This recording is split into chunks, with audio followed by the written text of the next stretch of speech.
single day.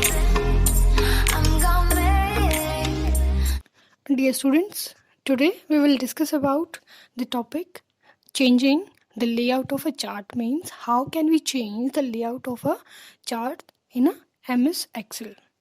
Let's see. You can change the chart layout to check how chart elements are positions. Means कौन कौन से charts आप use कर सकते हो, वो सारे एलिमेंट्स आपको प्रोवाइड होते हैं, उसके बेसिस पे आप क्या कर सकते हो, कोई भी लेआउट आप पिक करके उसका यूज़ कर सकते हो. Clear? We have to follow some steps to choose a layout for chart. Step 1 is click on an empty area of chart. Means आपको क्लिक करना है किसी एम्प्टी एरिया पे चार्ट के, और उसके बाद सेकंड स्टेप क्या है आपका, click on design tab on the ribbon. Then you will move on the design tab. Design tab पे क्या करोगे, आप क्लिक करोगे, जो हमारा कहाँ पे होता है, रिबन में डिज़ाइन टैब पे क्लिक करना है. The step third, click on quick layout from the chart layout group. Then you have to select the chart layout from the chart layout group. You have to select the quick layout. अब quick layout के अंदर आपको जो instantly आप जो layout use कर सकते हो वो सारे क्या मिल जाएंगे, आपको options मिलेंगे. Clear?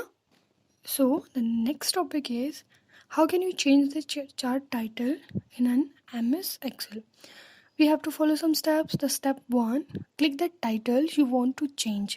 आपको उस टाइटल पे क्लिक करना है जिस टाइटल को आपको क्या करना है, चेंज करना है. ठीक है. अब box appear around the title, एक बॉक्स शो होगा आपको उस टाइटल के अराउंड में. ठीक है. As you can see in the picture, ये जो चार्ट टाइटल लिखा हुआ है ना बेटा, इसके जो जो सराउंडिंग में जो आपको दिख रहा है बॉक्स, ये क्या हमारा टाइटल बॉक्स है, और इसके अंदर जो लिखा हुआ है जो टेक्स्ट है वो क्या है, हमारा टाइटल का नेम. क्लियर? आप कोई भी न्यू टाइटल आप इसकी जगह पे चेंज कर सकते हो according to your requirement. Like step second, type the new title. Step third, press the enter key to add the title to the chart. Simply आपको क्या करना है, पर्टिकुलर उस टाइटल को सेलेक्ट करना है जिसको आप चेंज करना चाहते हो. सेलेक्ट करने के बाद आपको टाइप करना है जो भी टाइटल का नेम आपको एंटर कराना है. उसके बाद क्या करोगे, एंटर प्रेस कर दोगे तो आपका जो टाइटल है वो क्या हो जाएगा, जो न्यू टाइटल है आपने चेंज किया वो क्या हो जाएगा, डिस्प्ले हो जाएगा. Clear? The next topic is how can we add data to a chart. अगर आपको कोई डेटा ऐड कराना है चार्ट्स के अंदर, मीन्स आपने पहले से चार्ट बना रखा है और उसमें एक और रो ऐड करानी है डिटेल्स की, तो आप क्या करोगे, उसके लिए कुछ स्टेप्स हैं जो आपको फॉलो करने होंगे. The step 1 is select the cells containing the data you want to add to the chart including the row और कॉलम लेबल्स. मीन्स जो भी डाटा आपको क्या कराना है, ऐड कराना है चार्ट के अंदर, उसके लिए आपको क्या करना होगा, उसको सिलेक्शन करना होगा. उसका कोई भी पर्टिकुलर वर्क हम करते हैं कंप्यूटर सिस्टम के अंदर, तो हम सबसे फर्स्ट जो वर्क होता है हमारा क्या होता है, सिलेक्शन. क्लियर? आपको वो डाटा सेलेक्ट करना है कि कौन सी रो है, कौन कौन से कॉलम्स को आपको सेलेक्ट कराना है. उसके बाद उसको एंटर कराना है चार्ट में. तो वो डाटा हमने सेलेक्ट किया. Step second, click on home tab.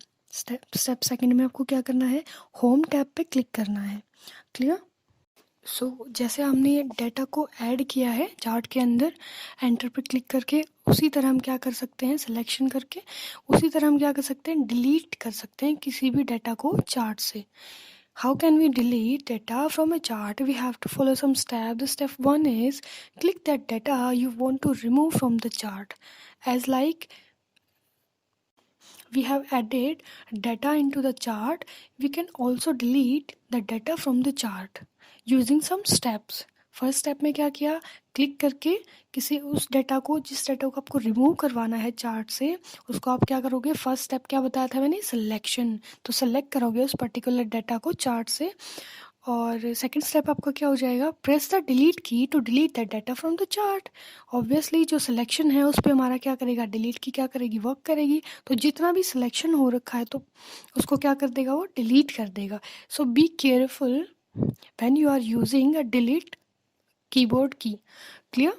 क्योंकि बेटा जो सिलेक्शन आपने कर रखा है वो ऑटोमेटिकली उसको डिलीट कर देगी अगर आप डिलीट की प्रेस करते हो. तो आपको बहुत ही केयरफुली आपको क्या करना है, डाटा का सिलेक्शन करना है जिसको आपको डिलीट करवाना है. ठीक है, तो इस तरह से हमारा क्या हो जाएगा, जो डेटा आपने सेलेक्ट करके डिलीट किया है वो हमारे चार्ट से क्या हो जाएगा, रिमूव हो जाएगा। Clear? Our next topic is how can you insert a sparkline in a MS Excel. So firstly we will understand what is sparkline. Sparkline is a new feature in MS Excel 2010 में। ये क्या है, एक नया feature include किया गया है 2010 जो वर्जन आया है एक्सेल का। It is a small size chart that can fit in a single cell. जो हमने पीछे पढ़ा है उसमें क्या था, जो हमारा चार्ट का साइज़ है वो हम रिसाइज कर सकते हैं, मीन्स छोटा या बड़ा कर सकते हैं, बट वो एक पर्टिकुलर सेल में हम एडजस्ट नहीं कर सकते। ठीक है, जो पिछले वर्जन्स हमने यूज़ किए हैं MS एक्सेल के, जैसे 2007 था MS एक्सेल का, तो उसमें ये फीचर नहीं था। अब ये फीचर ऐड किया गया है जिसको क्या बोलते हैं, क्या नेम दिया गया है, स्पार्क लाइन। इसका क्या यूज़ होता है कि ये आपका जो एक पर्टिकुलर रो का जो जितना डाटा होता है ना, उसको क्या कर सकता है, एक चार्ट की फॉर्म में शो करेगा। सिंगल सेल के अंदर आपको चार्ट शो हो जाएगा उस सिंगल रो के रिलेटेड। जैसे आप फर्स्ट आप देख रहे हो, आपकी पिक्चर के अंदर क्या लिखा हुआ है, जो डिवाइसेस हैं उसमें फर्स्ट क्या है, हार्ड डिस्क। देन जनवरी में 35,000 थी लगाई गई, और फैब में कितनी, 55। देन मार्च में 60,000, अप्रैल में 40,000 और मई में 50,000। तो ये पूरा क्या हो गया, एक रो है हमारी डेटा की। और तो स्पार्क लाइन का यूज़ क्या होगा बेटा, इसमें क्या होगा कि आप इस पूरी की को सेलेक्ट करके इस रो को, और ये जो स्पार्क लाइन लिखा हुआ है ना, एम्प्टी जो बॉक्स है आपका, यहाँ आपने इस सेल को सेलेक्ट कर लिया। अब जब इसको सेलेक्ट करोगे उसके बाद कुछ स्टेप्स को फॉलो करने के बाद आपको इस पर्टिकुलर रो से रिलेटेड, इस पर्टिकुलर रो जो मैंने आपको बताया ना, जनवरी में इतना था, फैब में इतना, मार्च में, अप्रैल में, मई का, सबका रिकॉर्ड, किसका, सिर्फ हार्ड डिस्क का रिकॉर्ड, एक पर्टिकुलर रो का रिकॉर्ड, एक पर्टिकुलर लाइन का रिकॉर्ड आपको इसमें किस में कन्वर्ट करके दिखा देगा, ये एक स्मॉल साइज चार्ट में। Let's see what are the steps. Step 1, click on the cell where you want to sparkline to appear. उस सेल को सेलेक्ट करो जहाँ पे आपको क्या कराना है, स्पार्कलाइन अपीयर कराना है। ठीक है, click on the insert tab. Second step में क्या हो जाएगा, इंसर्ट टैब पे क्लिक करो। Third step is click on column under the sparkline group. उस कॉलम पे कॉलम जो हमारा है ना ऑप्शन, उस पर क्या करेंगे, स्पार्कलाइन के अंदर कॉलम नेम से क्या है, एक ऑप्शन है, उस पर क्या करेंगे, क्लिक करेंगे। Clear? Then it will create a sparkline dialog box. Step 4, click on this icon to select the range of cells that will be the source of data for the charts. Means आपको वो range select करनी है cells की, कि A1 से लेके C5 तक या D5 तक, E5 तक, आपको कहाँ से कहाँ तक आपका क्या कराना है, एक पर्टिकुलर रो का जो डेटा है उसको किस में कन्वर्ट करना है, स्पार्क लाइन में। स्पार्क लाइन मीन्स एक स्मॉल साइज का चार्ट आपको शो हो जाएगा उस रिलेटेड डेटा से जितना भी आपने सेलेक्ट किया है। क्लियर? तो ये डायलॉग बॉक्स जो अपीयर होगा वो यही डिटेल्स मांगेगा कि आपको उसकी रेंज देनी है। किसकी रेंज देनी है, जो सेल्स आपके पास है। ठीक है, next step is select range. Range select की, जैसे आपको इस पिक्चर में शो हो रहा है कि इसने सेलेक्ट कर रखा है जनवरी से लेके मई तक का, मीन्स ये इस रिकॉर्ड को कन्वर्ट कर दे स्पार्क लाइन में। क्लियर? तो यहाँ पे क्या है हमारा, B4 से F4 तक, ये आपको दिख रहा है छोटा सा dialog box create sparkline के अंदर। यहाँ पे इसने लिखा हुआ है B4 देन कोलन और F4, मीन्स जनवरी से लेके, जनवरी हमारा क्या है, B तो कॉलम है और फोर्थ क्या है, सेल है, फोर्थ रो है, sorry, B column fourth row, then C column fourth row.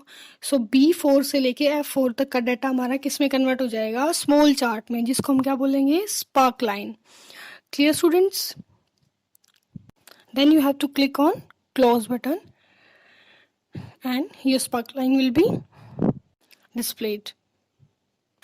In this picture you can see the spark line appears in the selected cell.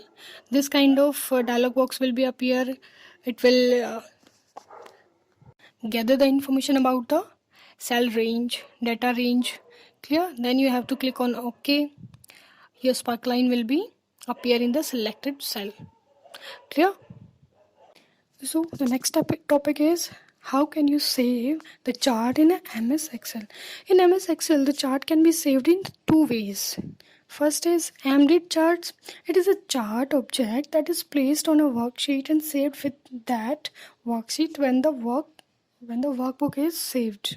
जो एमडिड आपके चार्ट्स होते हैं वो क्या होते हैं? इनबिल्ट मीन्स एमडिड मीन्स इनबिल्ट होते हैं, ठीक है। ये चार्ट्स ऑब्जेक्ट होते हैं जो आपकी वर्कशीट पे ही प्लेस किए जाते हैं और इनको सेव किया जाता है।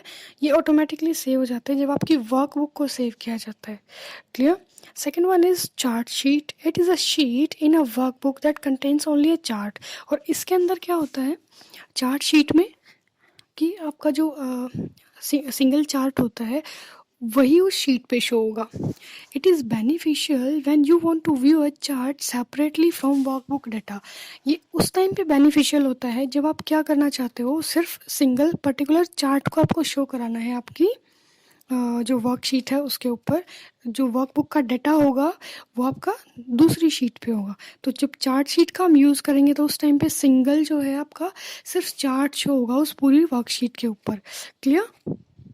Student, I hope you understand the concept that I taught, and if you have any doubt then you can ask to me.